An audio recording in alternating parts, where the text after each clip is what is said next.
Hello students, आज की class में हम न्यूमेरिकल सॉल्व करते हैं जो कि डीजल साइकिल पे बेस्ड है। तो सबसे पहले फर्स्ट क्वेश्चन हम पढ़ते हैं।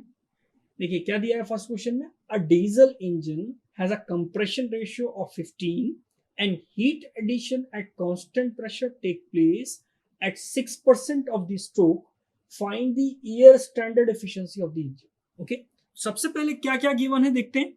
गिवन क्या क्या है। गिवन है compression ratio.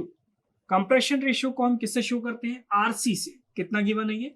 15। Okay, heat addition at constant pressure.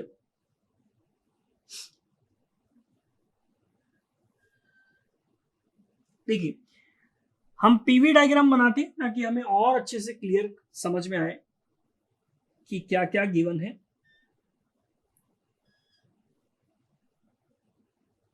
देखिए डीजल साइकिल में कितनी प्रोसेस होती है? 4। Adiabatic compression, constant pressure heat addition, adiabatic expansion and constant volume heat rejection बनाते हैं यहां पर। 1 to 2 is adiabatic compression, 2 to 3 is constant pressure heat addition, and 3 to 4 is adiabatic expansion, and 4 to 1 is the constant volume heat rejection. Okay, ये है आपका V2, ये है volume V3।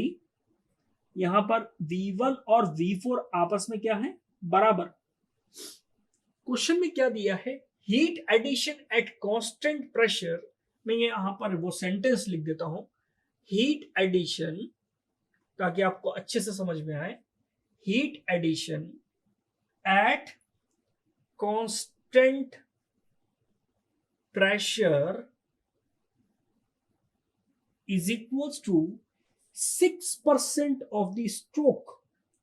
6% of the stroke, ये क्वेश्चन में क्यों है? Heat addition कहां से कहां हो रहा है? 2 to 3 में क्या हो रहा है? हीट एडिशन हो रहा है, इसको हम हीट सप्लाई बोल रहे हैं। Okay, 6% of the stroke. Stroke क्या है? स्ट्रोक है, देखिए ये है क्लियरेंस वॉल्यूम, और इस पॉइंट से इस पॉइंट तक आपका है स्ट्रोक वॉल्यूम। स्ट्रोक वॉल्यूम कैसे निकाले? ओरिजिन से लेकर यहां तक के डिस्टेंस है V1। ओके, V1, और ये डिस्टेंस क्या है? V2। V1 माइनस V2 करेंगे तो आपको क्या मिल जाएगा? Stroke volume. तो 6% ऑफ द स्ट्रोक, इसको हम लिख सकते हैं V1 माइनस V2। क्लियर है? Heat addition at constant pressure को हम लिख सकते हैं V3 माइनस V2। क्वेश्चन में ये गिवन है। क्लियर? क्वेश्चन में ये चीज गिवन है। अब देखिए क्वेश्चन में कैलकुलेट क्या करना है? कैलकुलेट करना है air standard efficiency. Air standard efficiency इसकी? डीजल साइकिल की। डीजल साइकिल की एयर स्टैंडर्ड इफिशिएंसी का फॉर्मूला क्या होता है? 1 माइनस कंप्रेशन रेशियो की power gamma minus 1 multiplied by rho. ऊपर क्या आता है? रो की power gamma minus 1 divided by rho minus 1। ये फॉर्मूला होता है किसका?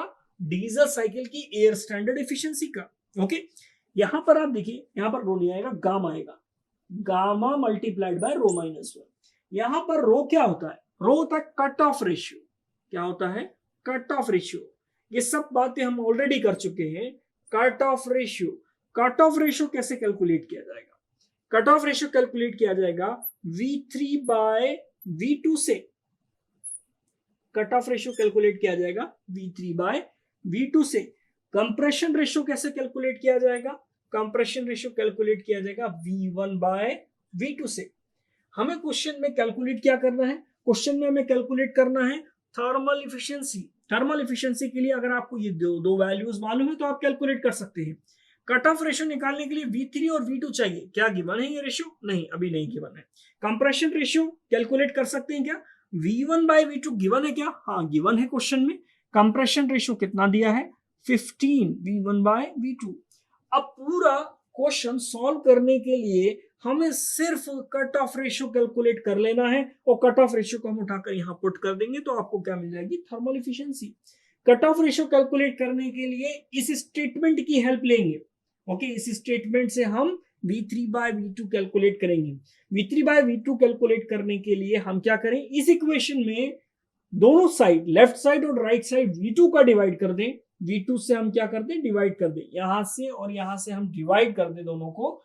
तो अलग अलग लेकर जाए तो इसको लिख सकते हैं V3 by V2 minus 1 is equals to 6%। इसका मतलब क्या है, 6/100। ओके, इसको हम अलग अलग करेंगे तो क्या आ जाएगा, V1 बाय V2 माइनस 1। यहां से V3 बाय V2 हम कैलकुलेट कर लें, क्योंकि वही क्या होता है, कट ऑफ रेशियो होता है। ओके, तो कैलकुलेट कर लेते हैं। V3 by V2 is equals to 0.06 multiplied by V1 by V2 कितना है, V1 बाय V2 है 15 माइनस 1, माइनस इधर आ जाएगा तो ये हो जाएगा कितना, +1। इसको अगर आप सॉल्व करेंगे तो कट ऑफ रेशियो की जो वैल्यू आ रही है वो कितनी आ रही है, 1.84। ओके, 1.84 और 15, ये जो दो न्यूमेरिकल वैल्यू है, ये वैल्यू हम थर्मल इफिशिएंसी के फॉर्मूले में पुट करते हैं। Thermal efficiency is equals to 1 minus 1 upon compression ratio कितना गिवन है, 15। कितना गिवन है, 15। क्वेश्चन में गामा की वैल्यू गिवन नहीं है, लेकिन गामा हम हमेशा कितना लेते हैं, गामा की वैल्यू हम हमेशा 1.4 लेते हैं, क्योंकि एयर स्टैंडर्ड एफिशिएंसी कैलकुलेट कर रहे हैं और एयर डायटोमिक गैसेस है, और डायटोमिक गैसेस की डिग्री ऑफ फ्रीडम कितनी होती है, 5। उसके अकॉर्डिंग जो गामा आता है वो कितना आता है, 1.4। तो यहां पर गामा 1.4 रख दीजिए, तो 1.4 माइनस 1 मल्टीप्लाइड बाई गामा, और गामा कितना है, 1.4 मल्टीप्लाइड बाई न्यूमरेटर में कितना है, cut off ratio 1.84 to the power 1.4 minus 1। Denominator में कितना है, ये है 1.84 माइनस 1।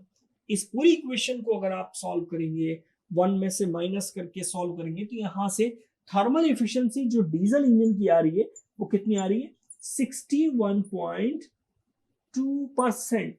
ये है थर्मल इफिशिएंसी किसकी, डीजल इंजन की। ओके, इस क्वेश्चन में सबसे इंपॉर्टेंट स्टेटमेंट ये वाला था, क्योंकि अगर आप इस इक्वेशन को नहीं लिखेंगे तो आप कट ऑफ रेशियो नहीं निकाल पाएंगे। कट ऑफ रेशियो निकालने के लिए आपको इस स्टेटमेंट को समझना पड़ेगा कि ये स्टेटमेंट बोल क्या रहा है, कि हीट एडिशन जो है, मतलब ये जो लाइन है, ये लाइन स्ट्रोक की लाइन की कितनी परसेंट थी, 6%।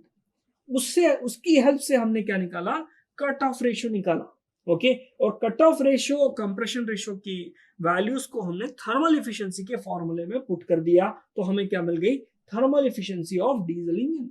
ओके, नेक्स्ट क्लास में हम इसी से रिलेटेड कुछ और क्वेश्चन सॉल्व करेंगे। Okay, thank you.